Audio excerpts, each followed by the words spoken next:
안녕하세요. 오늘도 서연살롱을 찾아주셔서 감사합니다. 한 번뿐인 인생 알차게 살고 있는 30대 여성이에요. 할까 말까 고민될 땐 하지 말라고 하잖아요. 그건 고민이 시작된 시점부터 이미 나는 해서는 안 되는 이유를 은연중에 알기 때문이래요. 그런데도 사람들이 일을 벌이는 건 혹시나 하는 기대 때문이겠죠. 저 역시도 그랬으니까요. 제 결혼이 실패한 것도 어쩌면 아니란 저의 기대 때문이었는지 모르겠어요. 가시밭길을 걷게 될 걸 알면서도 내 남편만은 다를 거라는 근거 없는 믿음이 저를 부추겼거든요. 결론은 이혼녀가 되었지만요. 그럼에도 불구하고 제가 이렇게 살아온 얘기를 남들 앞에 꺼낼 수 있게 된 건 실패 후 달라진 제 인생이 오히려 전화위복이 되었기 때문이에요. 저희 친정은 꽤 부유한 편에 속했어요. 아빠가 사업을 크게 하신 덕도 있지만 이전부터 본가와 외가 모두 돈 있는 집안이었기 때문이에요. 하지만 그놈의 돈 때문에 우리 가족은 늘 얼굴을 붉히고 살았어요. 특히 형제 자매 간의 우애는 엿바꿔 먹고 없을 정도로 늘 싸움을 해댔죠. 철이 들면 나아지려나 했지만 오히려 그 반대였어요. 서로 부모님 돈을 더 가져가겠다고 기를 쓰고 달려들었으니까요. 형제 자매 간의 싸움을 부추긴 건 저희 아빠였어요. 난 무조건 이기는 놈한테 전 재산을 줄 생각이다. 약한 놈은 필요 없어. 공부로 이기든 장사를 해서 이기든 최고가 되는 놈만이 내 재산을 받을 수 있는 자격이 있는 거야. 장남이라고 더 주고 딸이라고 덜 주는 일은 없으니까 다들 경쟁해서 이겨라. 내 재산을 꽁으로 받아먹을 생각은 애초에 하지 말란 얘기야. 알겠냐? 5남매 중 막내인 저는 위로 오빠가 셋, 언니가 하나 있어요. 자식 많은 집 막내딸은 귀여움을 독차지하고 자란다는데 제 경우는 반대였어요. 욕심 많은 큰오빠와 이기적인 언니, 이간질로 형제간의 다툼을 유발하는 둘째 오빠, 그리고 사고뭉치 셋째 오빠한테 저라는 존재는 초장에 밟아버려야 하는 경쟁자일 뿐이었거든요. 다들 돈 욕심은 많았지만 공부는 그저 그랬어요. 큰오빠는 삼수 끝에 지방에 있는 대학에 겨우 들어갔고 언니는 한국에서 대학에 가기는 글렀다는 걸 감지했는지 일찌감치 미국 유학이라는 꼼수를 부려 LA로 날아갔죠. 거기서 흥청망청 돈 쓰고 놀다가 대학 가지도 않은 대학 졸업장 하나 들고 돌아왔어요. 4년이나 미국에서 살았지만 외국인 앞에서 꿀먹은 벙어리가 되는 건 비밀 아닌 비밀이죠. 그나마 공부는 둘째 오빠가 괜찮게 했는데 그래 봐야 턱걸이로 인서울대학에 들어갈 정도였어요. 셋째 오빠는 고등학교 졸업한 것도 감지덕지다 싶을 정도였고요. 이러니 아빠가 자식 공부 얘기만 나오면 친구분들 앞에서 고개를 들지 못했어요. 그런데 하필 아빠 회사의 하청업체를 운영하는 아빠 친구분 아들이 고려대에 붙었지 뭐예요. 없는 살림에 과외 한번 못 받고도 명문대에 들어간 아들 덕분에 아빠 친구분은 평소와 달리 어깨를 쫙 펴고 큰 소리를 떵떵 치게 되었어요. 돈 자랑보다 신나는 건 자식 자랑이라고 그날따라 아저씨는 저희 아빠 기를 팍팍 죽이며 잘난 척을 하셨죠. 술자리를 마치고 집에 돌아온 아빠는 냉수를 벌컥벌컥 드시면서 그러셨어요. 개놈의 새끼, 내 앞에서 찍소리도 못하는 게 아들 고대에 갔다고 유세는. 친구 욕을 하던 아빠는 불만의 화살을 엄마랑 저희 5남매한테 돌렸어요. 당신은 도대체 애들 교육을 어떻게 시킨 거야? 그간 과외비랑 학원비로 얼마를 썼는데 새끼들 중에 변변한 대학 나온 놈이 하나도 없어. 이래서야 돈 쓴 보람이 있겠냐고. 어떻게 저런 돌대가리들만 나왔는지. 하필 그때 제 눈이 아빠랑 마주쳤어요. 순간 불길한 예감이 들더군요. 아니나 다를까 아빠는 갑자기 저를 다정하게 부르셨어요. 옳거니 우리 정은이가 아직 중학생이었지. 대입까지는 4년이나 남았으니까 시간도 충분하고. 좋다. 정은이 네가 명문대만 합격하면 아빠가 네 앞으로 집 한 채 사주마. 어때? 한번 해보겠냐? 솔직히 절대 하고 싶지 않았어요. 당시 제 성적이 반에서 중간보다 살짝 아래였거든요. 고등학교 입학도 불안불안한 처지에 명문대라니 어림도 없죠. 그래서 못하겠다고 말려고 했는데 그때 언니가 제 자존심에 스크래치를 냈지 뭡니까? 아빠, 이 돌대가리가 명문대에 가면 난 하버드도 갈 수 있어요. 얘한테 바랄 걸 바라세요. 명문대? 지나가던 개가 다 웃겠네. 야, 돌대가리, 너 영어로 네 이름은 쓸 줄 아냐? 못 쓰지? 이거 봐요. 얘가 이렇게 무식하다니까? 오빠들까지 언니를 따라 깔깔대며 저를 조롱하자 도저히 참고 있을 수 없었어요. 그래서 엉겹결에 해서는 안 되는 말을 질러버렸죠. 해볼게요. 내가 연대 고대도 아니고 서울대에 들어가 줄 테니까 아빠는 돈이나 준비하세요. 나 엄청 큰 아파트로 살 거니까. 도끼 가득한 제 눈빛에 아빠는 기대를 품으셨지만 아빠를 제외한 나머지 가족은 배꼽이 빠져라 웃었어요. 4년, 길다면 길고 짧다면 짧은 그 기간은 저는 제 인생에서 가장 혹독한 순간이었어요. 살면서 토할 정도로 공부를 해본 적은 그때가 처음이었으니까요. 아빠는 막내딸을 서울대에 보내겠다는 일면에 유명한 과외 선생부터 쪽집게 강사까지 아낌없이 투자를 해주셨고 드디어 4년간의 노력이 빛을 발할 순간이 오게 되었어요. 처음엔 제 말에 코웃음을 치던 언니 오빠들은 잠도 줄이고 공부에 올인한 저를 보면서 조금씩 어쩌면 이라는 불안감을 갖게 되었고 급기야 수능 전에 받은 마지막 성적표에 전교 1등 숫자가 찍히자 마치 오지 말아야 할 종말이 찾아온 것처럼 다들 탄식했어요. 입이 찢어지게 좋아했던 건 엄마와 아빠뿐이었죠. 그렇게 기대감이 잔뜩 찬 가운데 저는 수능 시험을 치렀고 하늘은 노력을 배신하지 않는다는 말대로 당당하게 서울대 합격을 하게 됐어요.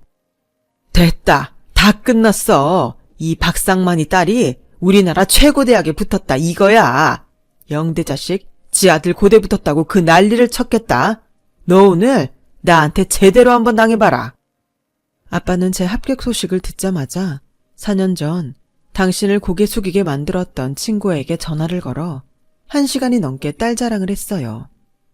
그 자랑을 시작으로 수십 개가 넘는 모임에 나가 한턱 제대로 쏘셨고 저희 학교에도 찾아가 선생님들 회식비로 쓰라며 수표를 뿌리셨어요.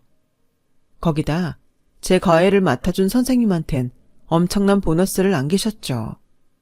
그리고 그날의 주인공인 저는 약속한 대로 서울 한복판에 집을 갖게 됐어요. 무려 40평대 아파트였죠. 역시 우리 막내딸이 해낼 줄 알았다. 쭉 이대로만 자라다오. 그럼 아빠 재산은 전부 네 차지가 될 테니까 아빠 말 알아듣겠지?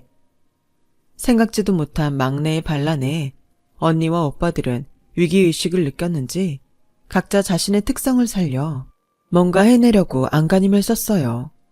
있는 집 자식으로 태어나 벽장 속 곶감 빼먹듯 아빠 재산을 빼먹으려던 계획은 일찌감치 물 건너갔으니 이제 스스로 곶감을 받아낼 성과를 내야 했거든요. 자식의 이런 변화에 아빠는 매우 흡족해 하셨어요.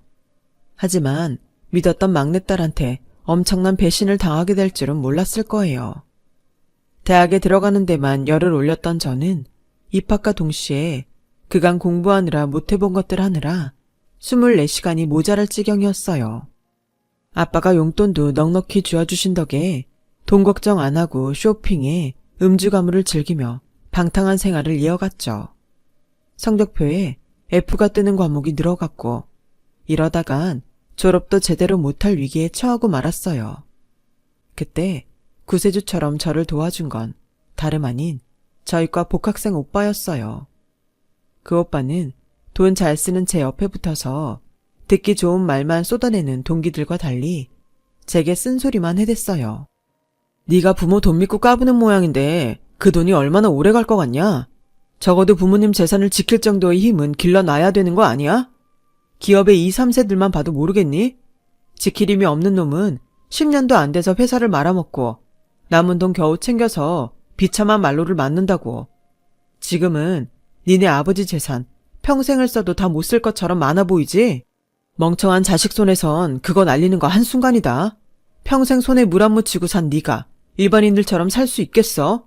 시장에서 콩나물 가격 깎아가며 만원 버스에 치여 직장 다니고 쥐꼬리만한 월급 쪽에서 살아야 한다면 너 할 수 있겠냐고. 속으로 난 그렇게 살 일 없다고 생각하지. 근데 사람 일 모르는 거야.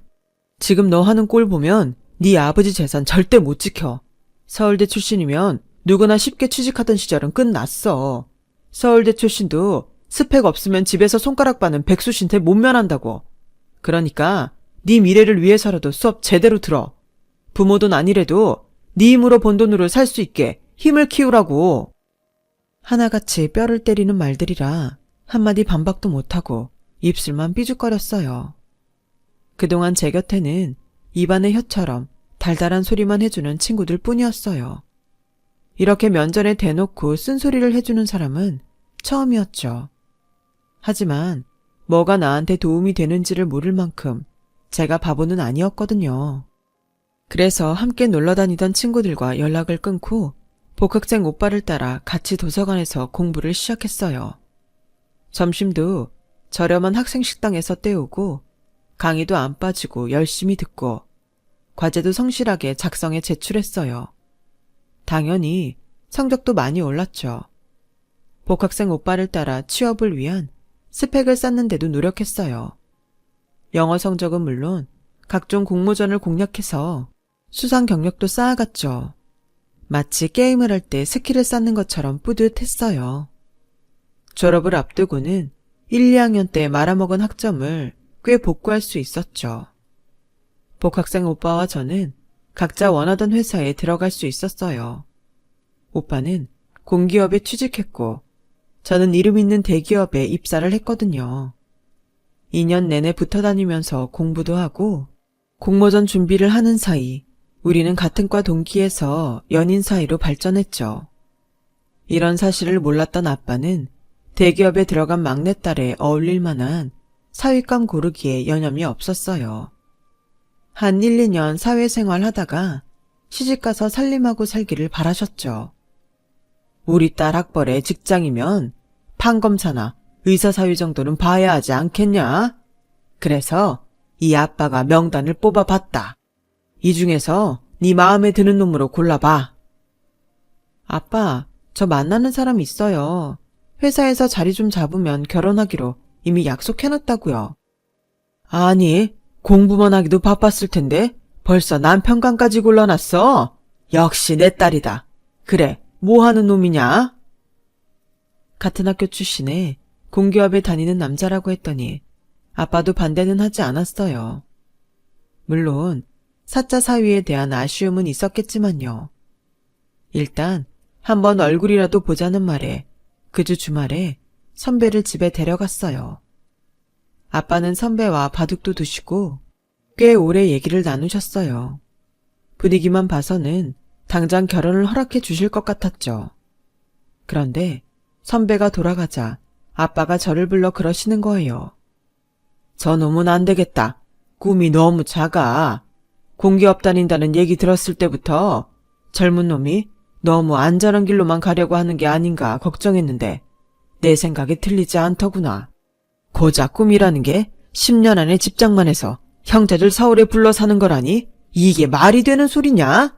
게다가 홀어머니 모시고 살 여자를 찾는다니? 아니, 요즘 세상에 줄줄이 시동생에 시어머니까지 모시고 살 여자가 어딨어? 딸 자식도 똑같이 돈 들여 가르치고 내 입에 들어갈 거 빼서 먹이고 키웠는데 누구 맘대로 부려먹을 생각을 해? 저놈은 글렀어. 평생 함께할 여자를 구하는 게 아니라 지집 식구들 건사할 공짜 식모를 구하려는 놈한테 내가 널 어떻게 보내? 그러니 마음 정리하고 일찌감치 끝내. 아빠, 선배 그런 사람 아니에요. 솔직히 저요. 선배 아니었으면 졸업도 못하고 아직도 아빠가 주는 용돈 받고 살았을 거예요. 저 1, 2학년 때 성적 아시잖아요. 그때 정신 차리게 옆에서 도와준 거 다 저 선배라고요. 시어머니 시동생들이랑 같이 사는 게 어때서 그래요. 선배네 형제들은 우리 집이랑 다르게 의 좋고 착실한 사람들이라고요. 아빠가 무슨 걱정을 하는지 잘 알지만 아직 벌어지지도 않은 일 먼저 반대부터 하지 마시고 기다려주세요. 우리가 잘 사는 모습 보여드릴게요. 아끼는 막내딸이 편한 인생을 두고 가시밭길로 가려고 하는데 손 놓고 있을 부모가 어딨겠어요. 엄마는 제 부탁에도 불구하고 밖에서 따로 선배를 만나 헤어지라 강요했고, 그래도 말을 안 듣자 아빠까지 나서서 우리 둘 사이를 갈라놓으려고 했어요. 반대가 심해지면 반발도 심한 법이잖아요. 저는 사춘기 때도 안 하던 반항을 하며 부모님과 등을 지게 됐고, 결국 얼마 뒤 집을 나오게 됐어요. 대학 입학할 때 아빠한테 선물 받은 아파트가 있으니 살 곳도 있겠다. 직장 생활하며 버는 돈도 있겠다. 혼자 못 살 것도 없겠다 싶었죠. 혼자 살면 잡생각도 는다는데 제 경우는 회사 일이 너무 바빠서 딴 생각할 겨를이 없었어요. 대기업이 월급도 많이 주고 직원 복지도 좋지만 그에 못지않게 일을 무자비하게 시키거든요. 거기다 회사 내에서 영어 시험도 보고 성적이 낮으면 회사에서 영어 학원비도 내주며 강제로 공부를 시켜요. 직원들 실력을 극대화해서 최고치를 빼먹겠다는 게 이유죠. 야근도 밥 먹듯 하고 쉬는 날에도 업무 전화와 메일이 수시로 날아들고, 솔직히 내가 이렇게 살려고 죽어라 공부에 회사에 들어왔나 싶기도 해요. 거기다 퇴근에 돌아온 후에는 집안 청소에 빨래도 돌려야 하고 이래저래 할 일이 많아서 몸이 10개라도 모자랄 판이었어요. 이렇게 삶의 여유라고는 1도 없는 강행군이 이어지면서 저는 영혼까지 바싹 말라가는 기분이었어요. 반면 선배는 공기업을 다니며 널널한 생활을 하고 있었어요. 월급은 제가 다니는 회사보다 적어도 출퇴근 시간 정확하고 학대에 가까운 회사 생활을 하지 않아도 되니 어떻게 보면 공기업이 대기업보다 더 낫다는 생각이 들 정도였죠. 정은아, 차라리 우리 결혼 서두를까? 요즘 너 사는 거 보고 있자니 이러다 네가 잘못될까 걱정이 돼. 다른 건 몰라도 집안 살림만이라도 내가 도우면 덜 힘들 거 아냐. 난 너희 회사보다 퇴근도 빠르고 쉬는 날도 온전히 쓸 수 있으니까. 솔직히 아직 결혼 자금을 못 만들었고 당장 직구할 돈도 없어. 그래서 결혼도 몇 년 뒤에 천천히 할 생각을 했던 거고. 그런데 요즘 널 보니까 결혼 자금 만들기 전에 네가 먼저 쓰러질까 봐 겁이 나. 그래서 말인데 지금 너 사는 집에서 신혼생활을 시작해도 괜찮다면 우리 당장 결혼하자. 그때는 선배의 그 말이 온전히 저를 위한 말인 줄 알았어요. 육체적, 정신적으로 힘들기도 했고 부모님과 싸우고 나와 살던 터라 기댈 곳이 필요하기도 했거든요. 그래서 섣부른 결정을 내리게 되었죠. 뭐? 결혼을 해? 누구 맘대로? 내가 분명히 말하지만 너 그놈이랑 결혼하면 나 죽을 때 너한테 10원짜리 하나도 안 남겨줄 줄 알아. 아빠, 내가 언제 아빠 재산 탐난다 그랬어요? 저도 아빠 돈 아니어도 내가 번 돈으로 잘 먹고 잘 살아요. 아빠 돈이 절실한 건 제 밥벌이도 못하는 언니랑 오빠들이라고요. 그러니까 제 결혼까지 아빠 마음대로 휘두를 생각하지 마시라고요. 아빠가 허락 안 하셔도 저 결혼해요. 제 폭탄 선언에 엄마는 머리를 싸매고 누우셨고 아빠는 밤마다 술을 드실 정도로 충격을 받으셨어요.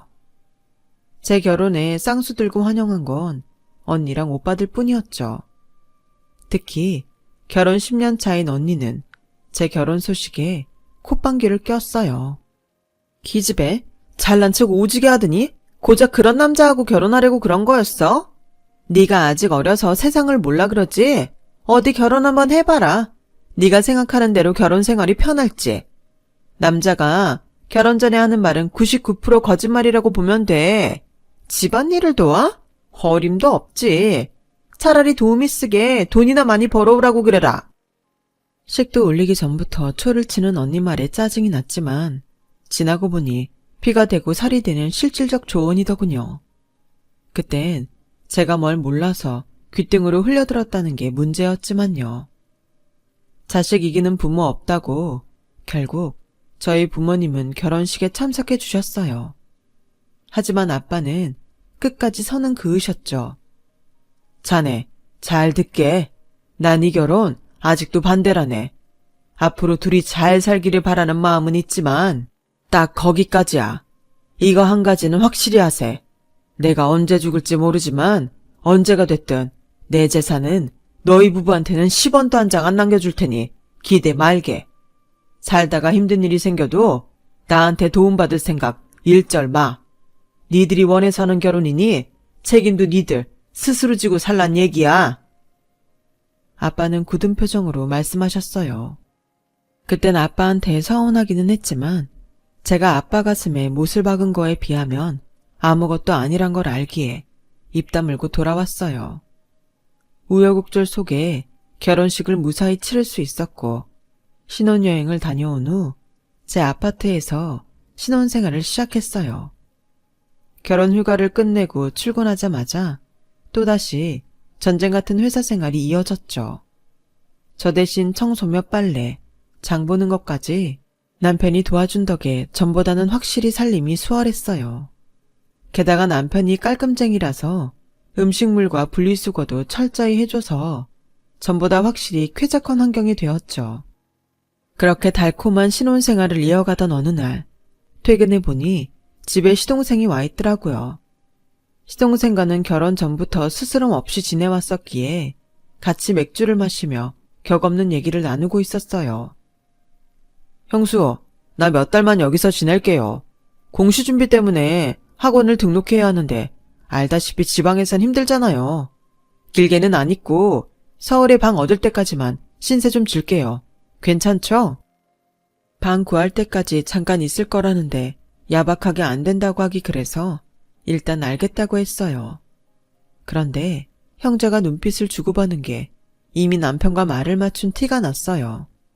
그걸 보니 기분이 좀 그렇더라고요. 그래서 잠자리에 들기 전에 슬쩍 남편한테 얘기를 했죠. 입을 맞추긴 누가 입을 맞춰. 성욱이가 개면쩍어 할까봐 눈 맞춰준 것뿐인데 괜한 사람 잡지 마. 그렇게 생색 안 내도 이 집 자기 건 거 모르는 사람 없으니까. 남편은 발악 성질을 내고는 등 돌리고 누웠어요. 아니, 내가 언제 내 집이라고 생색을 냈다 그러는지 어이가 없었지만 괜히 길게 얘기했다간 싸움으로 번질 것 같아서 더는 말을 안 꺼냈어요. 얼떨결에 시동생과 한 집에 살게 된 게 불편하기는 했지만 시동생이 눈치껏 청소도 하고 빨래도 해줘서 오히려 전보다 편하긴 했어요. 몸이 편해져서 그런가 왠지 살이 좀 오르는 기분이 들더라고요. 그러던 어느 날이었어요. 초복이라서 회사 사람들과 점심시간에 삼계탕을 먹으러 왔는데 국물을 막 뜨려는 순간 헛구역질이 나는 거예요. 그러자 앞에 앉은 대리님이 대뜸 자기 임신했나 보구나. 맞지? 안 그래도 요즘 몸이 좀 부은 것 같다 했더니 임신해서 그랬구나.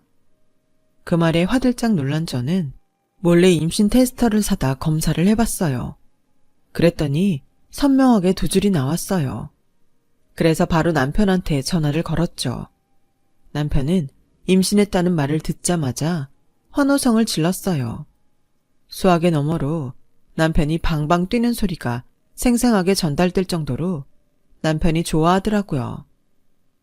친정에도 연락을 했더니 평소 제게 냉랭하게 대하던 엄마도 잘 됐다며 한참을 웃으시더라고요.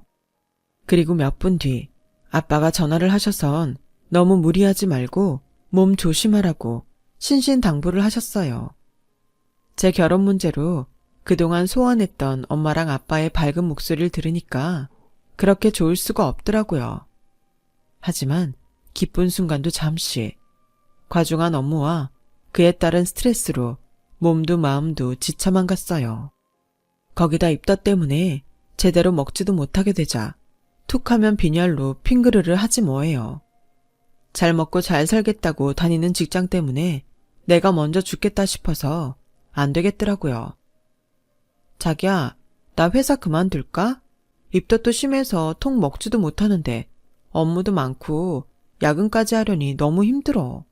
이러다가 내가 먼저 죽겠어. 그런다고 회사를 그만둬? 어떻게 들어간 회사인데? 그리고 남들도 애 낳고 잘들 다니잖아. 입덧이 오래 가는 것도 아니고 길어야 한두 달일 텐데 그걸 못 참아서 회사를 그만둔다면 말이 안 되지. 게다가 나 혼자 벌어서 어떻게 사냐? 애까지 낳으면 돈 들어갈 때 투성인데 나도 자기 힘든 거 보면 가슴 아프지. 그래도 어쩌겠어? 상황이 이런 걸. 막말로 처가에서 매달 300씩만 도와주시면 이런 걱정 안 하잖아. 아버님도 참 무심하시지. 빈말이라도 그렇게 힘들면 무급휴가라도 받아보라고 할 줄 알았는데 돈 때문에 안 된다네요. 그리곤 마치 모든 게 저희 친정에서 돈 안 대주는 게 원인인 것처럼 한마디 보태는데 정말 짜증이 났어요. 자기 말 이상하게 한다? 갑자기 내 친정 얘긴 왜 나와? 왜 내 친정에서 돈을 해줘야 되냐고. 그야 장인어른 손주를 위해서라도 그 정도쯤은 도와주실 수 있는 게 아닌가 하는 거지. 자기 애가 졌다고 장인어른이 그렇게 좋아하셨다며. 좋아하신 건 어머니도 마찬가지거든? 가만 보면 자기 우리 집 돈에 욕심이 있는 것 같더라? 기억 안 나? 우리 결혼할 때 아빠가 했던 말. 한 푼도 안 주신다고 기대하지 말라고 했잖아. 우리 아빠 약속하리야. 그러니까 괜한 기대하지 마. 제가 확실히 선을 긋자 남편은 인상을 쓰며 투덜대듯 알았다고 했어요. 그렇게 시간이 흘러 3개월이 지났어요. 방을 구하면 나가겠다던 시동생은 아예 눌러 살 생각을 하는지 직구할 생각도 않고 너무 편히 지내더라고요. 그래서 아침밥 먹으면서 슬쩍 방은 잘 구해지더냐고 물었더니 생전 처음 듣는 말처럼 무슨 방이요? 이러고 대묻지 뭐예요? 서울에 방 구한다고 그랬었잖아요. 여기선 한 몇 달 있다 갈 거라고. 아, 저 살 방이요? 난 또 그거 안 구하기로 했어요. 엄마가 그냥 여기서 살라고 그러네요. 서울에 형 집 있는데 뭐하러 돈 쓰고 집을 구하냐고요. 뭐 틀린 말은 아니잖아요. 집에 방이 없는 것도 아니고 방이 4개나 있는데 내가 그 중에 하나 쓴다고 문제될 것도 없고. 안 그래요? 뻔뻔하게 나오는 시동생을 보니 순간 열이 확 올랐어요. 처음부터 직구할 생각은 없었다는 걸 느낄 수 있었거든요. 옆에서 밥을 먹는 남편도 표정 하나 안 변하는 게 남편은 이 모든 걸 다 알고 있었던 것 같더라고요. 그래도 한 집에서 같이 사는 건 좀 불편하지 않을까요? 난 안 불편한데요? 형은 불편해? 아니, 한 식구끼리 뭐가 불편해? 형제가 아주 쿵 하면 짝이더라고요. 제가 자기들 불편할까봐 이러겠어요. 내가 불편하다는 걸 애둘러 말한 거지. 두 남자는 제 속뜻을 뻔히 알면서 일부러 모른 척 하더라고요. 시동생과 함께 사는 문제로 회사에 출근해서도 손에 일이 안 잡혔어요. 그래서 남편한테 문자를 보냈어요. 할 말이 있으니까 퇴근길에 집 근처 호프에서 만나자고요. 그렇게 퇴근길에 호프집에 들렀는데 글쎄 시동생이랑 시어머니까지 와서 앉아있는 거 있죠. 아가, 이리 와서 앉아라. 너 오면 시키려고 했는데 배가 너무 고파서 먼저 시켜서 먹고 있었다. 나도 이제 나이가 들었나? 이삿짐은 인부들이 나르는데 내가 왜 힘든지 모르겠구나. 참, 현관 옆에 있는 작은 방에 아직 못 푼 짐 쌓아놨다. 살면서 천천히 정리할 테니까 너무 걱정하지 말아라. 그나저나 집이 어찌나 넓은지 내 식구가 살아도 불편하진 않겠더라. 어머니, 그게 무슨 말씀이세요? 이사는 또 뭐고 내 식구가 산다는 건 또 무슨 말씀이신지 통 모르겠어요. 그러자 양손 가득 양념을 묻히곤 양념치킨을 뜯던 남편이 말했어요. 오늘부터 엄마 우리 집에서 살 거야. 시골집 정리했어. 논이랑 밭은 작자 나서면 이장님이 대신 팔아주시기로 하셨고. 자기야, 치킨 뭘로 시킬까? 양념? 아니면 후라이드? 남편은 별일 아닌 것처럼 어머님 이사 얘기를 툭 던져놓고는 추가로 주문할 치킨 걱정이 바빴어요. 그런 남편한테 화가 났지만 어머님 앞이라 얼굴을 붉힐 수 없었어요. 그래서 조용히 남편을 밖으로 불렀죠. 자기야, 이게 이렇게 아무렇지 않게 할 얘기야? 적어도 나한테 미리 얘기를 했어야지. 이렇게 이사 다 해놓고 통보하든 말을 해? 상황이 그렇게 된 걸 어떻게 해. 자기 임신해서 힘들다고 투덜대는데 별 수 있어? 자기 일 그만두라고 할 수도 없고 대신 엄마한테 집안 살림 봐달라고 할 수밖에. 누군 이러고 싶었는 줄 알아? 그러게 자기가 장인어른한테 말해서 매달 생활비 정도만 받아왔어도 일이 이렇게까지는 안 됐어. 그러니까 내 탓하지 말란 말이야. 그걸 말이라고 해? 자기가 우리 집 가장인데 자긴 뭐하고 자꾸 친정에서 돈을 받아오라는 거야. 우리 결혼할 때 자기 힘으로 해온 거 하나라도 있어? 이 집도 우리 아빠가 나 사준 집이고 살림살이도 다 내가 가지고 있던 거잖아. 자기가 가지고 온 거라곤 자기 게임기랑 면도기 하나가 다야. 빈손으로 결혼한 남자가 뭐가 이렇게 당당해서 매번 처가덕을 바래? 당신은 가장으로서 창피하지도 않아? 아, 이제야 본색이 나오는구나. 그러니까 네 집에 우리 집 식구들 와서 사는 게 못마땅한 거구나 너. 네 집이라고 내 앞에서 집주인 행세라도 하겠다는 거 아니야. 너 정말 치사한 애다. 애초에 우리가 왜 결혼 서둘렀는지 기억 안 나? 너 때문이었잖아. 네가 회사일 힘들다고 징징대서 할 수 없이 서둘러 결혼하느라 내가 결혼 자금 만들 시간이 없었던 건데 이제 와서 누구 탓을 해? 왜? 살아보니 내가 네 성에 안 차디? 니네 아빠가 골라준 남자 만나 돈 쓰는 재미로 살 걸 후회하는 거 아니냐고. 이런 식으로 매번 알량한 집 하나 갖고 유세 떨 거면 차라리 끝내자. 솔직히 너랑 결혼하기로 했을 땐 나라고 돈 욕심 안 났겠냐? 네가 외동딸은 아니지만 그래도 네 형제들 중에 멀쩡한 건 너 하나인데 설마 네 아버지가 모른 척 할까 했어. 회사는 아니어도 최소한 몇십억은 네 몫으로 떼어줄 줄 알았다고. 근데 뭐 10원도 못 줘. 꼴랑 아파트 하나로 퉁치겠다는 소리 듣고 유산은 물 건너갔다 생각했어. 그럼 유산은 못 받더라도 생활비 명목으로 돈은 뜯어올 수 있는 거 아니냐? 자기 손주 가진 딸내미가 용돈 좀 달라는데 안 주겠냐고. 힘들다고 징징댈 시간 있으면 돈 많은 니네 아빠한테 돈 받아 쓰는 게 낫잖아. 내 말이 틀려. 근데 그걸 안 하겠다고 그 난리야. 날 천하의 쓰레기 취급하면서 넌 고귀하게 아쉬운 소리 하나 안 하고 살겠다 이거냐고.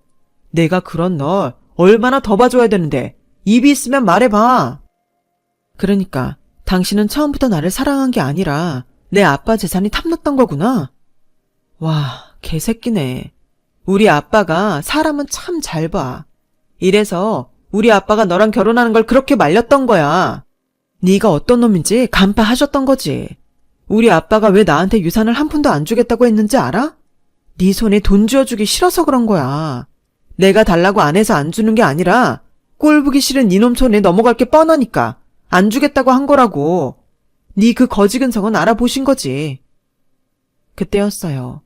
제 뒤에서 시어머니가 소리를 빽 지르더군요. 뭐? 거지근성?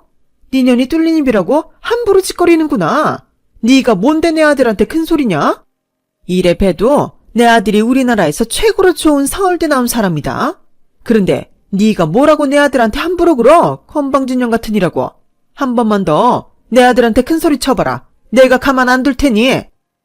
어머님 아들이 나온 그 좋은 대학 저도 나왔어요. 어머님 아들만 잘난 거 아니라고요. 됐어. 그만해. 엄마 신경 쓰지 마세요. 지도 양심이 있으면 반성하겠죠. 남편은 시어머니를 모시고 호프집으로 들어가 버렸어요. 저는 그 길로 혼자 집으로 돌아왔어요. 현관문을 열자마자 시골 된장 냄새가 온 집안에 가득했어요. 거실이며 팬트리, 베란다에도 시골집 살림이 가득했어요. 정말 숨이 턱 막힐 지경이었죠. 머리가 지끈거려서 방으로 들어가 침대에 몸을 뉘었는데 그대로 꺼져버릴 것처럼 몸이 푹 가라앉더라고요. 손가락 하나 들 힘도 없이 말이에요. 그 순간 배를 쥐어짜는 것 같은 통증이 몰려왔어요. 그렇게 배를 움켜쥐고 식은땀을 흘리고 있는데 남편이 돌아왔더라고요. 여보, 나 배가 아파. 있는 힘을 쥐어짜 말은 했지만 돌아온 대답은 이거였어요. 야, 쇼하지 말고 일어나. 네가 그런다고 내가 잘못했다고 빌 것 같냐? 아주 임신한 게 유세다 유세. 그리곤 거실로 나가버렸어요. 저는 안간힘을 쓰며 휴대폰을 집어들었고 긴급전화 버튼으로 아빠한테 전화를 했어요. 말할 힘도 없어서 비명을 질렀죠. 잠시 뒤 아빠의 신고로 구급대원이 집에 도착했고 저를 싣고 병원으로 향했어요. 그제야 남편은 제가 꾀병을 부린 게 아니란 걸 알게 되었죠.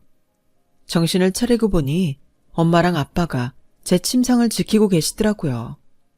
엄마는 얼마나 울었는지 눈이 퉁퉁 부어 있었어요. 아빠 역시 눈이 빨갛게 충혈돼 있더라고요. 어떻게 된 거냐고 물었더니 제가 유산을 했다고 하셨어요.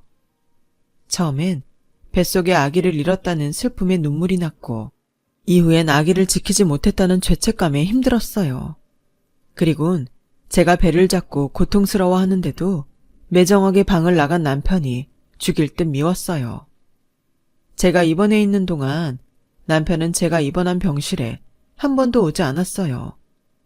끝까지 너무한다 싶었는데 엄마 말을 들어보니 그게 아니었더라고요. 그 꼴을 하고 감히 어딜 와? 네가 쓰러졌는데도 네 남편이 병원에 데려갈 생각은 않고 쇼하지 말라고 했다니까. 네 오빠들이 득달같이 달려가선 피가 떡이 되게 팼다더라. 그래도 발은 안으로 굽는다고 그렇게 못 잡아먹어 안달이더니 지 여동생 일이라니까 오빠 노릇은 하는구나. 뿐만 아니었어요. 아빠는 제 유산 소식을 듣자마자 변호사를 선임해 제 이혼 소송을 맡기셨어요. 그리고는 업체에 연락해 제 집에서 남편과 시댁 식구들 짐을 빼셨더라고요. 당장 이사할 집도 없는데 짐을 빼면 어떡하냐고 시어머니가 통사정을 했지만 세상 빛도 못 본 손주를 잃은 아빠는 들은 척도 안 했어요. 그동안 내 새끼 피 빨아먹은 거머리들 용서 못한다며 인정사정 봐주지 않으셨거든요. 그건 이혼 소송에서도 마찬가지였어요. 이혼 소송을 하면서 알게 된 건데 남편이 저 모르게 동료 여직원과 원나잇을 한 적이 있었더라고요. 아빠는 당장 회사에 알려 개망신 주고 회사에서 쫓겨나게 하고 싶어 하셨지만 그랬다간 오히려 우리가 소송을 당할 염려가 있어서 그러지 못했어요. 대신 남편과 동료 여직원 급여에 가압류 신청을 했어요. 각각 간통 위자료와 상간녀 위자료 명목으로요. 그 일로 남편과 여직원은 회사를 떠나게 되었죠. 확실히 공기업이라 그런 쪽에 대해선 가차 없는 모양이더라고요. 결국 남편은 간통 위자료를 떠안게 된 데다 철밥통일 줄 알았던 직장까지 잃게 되었어요. 염치 없이 제 집에 몰려들었던 시댁 식구들은 하루아침에 시골집도 잃고 가문의 영광이었던 큰아들까지 데리고 다시 낙향하게 됐고요. 공기업 취직에 부잣집 사위로 들어갔다는 소문이 퍼진 터라 한동안 남편은 바깥 출입도 힘들 거예요. 이혼 후 저는 회사에 사표를 내고 로스쿨에 입학했어요. 남편과 이혼을 하면서 도움받은 변호사를 보고 꿈이 생긴 탓이었죠. 실패한 결혼에 얽매여 살기보다는 한 걸음씩 앞으로 나가고 싶어서 했던 결정인데 의외로 제 적성에 맞아서 즐겁게 공부할 수 있었어요. 아빠는 비싼 로스쿨 학비를 대주시는 대신 집에 들어와 살라고 하셨어요. 저도 안 좋게 끝난 결혼 생활이 떠올라 그 집에서 살고 싶은 마음이 없던 터라 못 이기는 척 옮겼어요. 3년간의 로스쿨 생활을 마치고 변호사 시험까지 합격한 저는 드디어 바라던 변호사가 됐어요. 단번에 붙었으면 좋았겠지만 한 번 떨어진 뒤 철지부심해서 2번 만에 합격을 하게 되었죠. 5번 기회 중 2번 만에 붙었으니 그래도 선방한 편이죠. 제 합격 소식에 아빠는 가문의 영광이라며 이번에도 온 사방에 자랑을 하셨어요. 하루는 얼큰하게 술에 취해 오셔선 그러시더라고요. 그래도 그놈이 너한테 해만 끼치건 아니었던 모양이다. 어찌됐건 간에 그놈한테 빠져 대학 졸업도 했고 그놈한테 정 떨어져서 변호사까지 됐으니 말이다. 저도 아빠의 그 말에 동의해요. 하지만 그렇다고는 해도 앞으로는 할까 말까 고민되는 순간이 오면 안 하는 걸로 결정하겠습니다. 혹시나 해봤자 역시나니까요. 제 사연을 들어주셔서 감사드립니다. 들어주신 모든 분들 살아가시는 그 길이 항상 따뜻했으면 합니다. 여러분, 사연 댓글에 응원과 현명한 조언 부탁드려요. 좋아요와 구독은 저에게 큰 힘이 됩니다. 오늘도 좋은 일 가득하세요.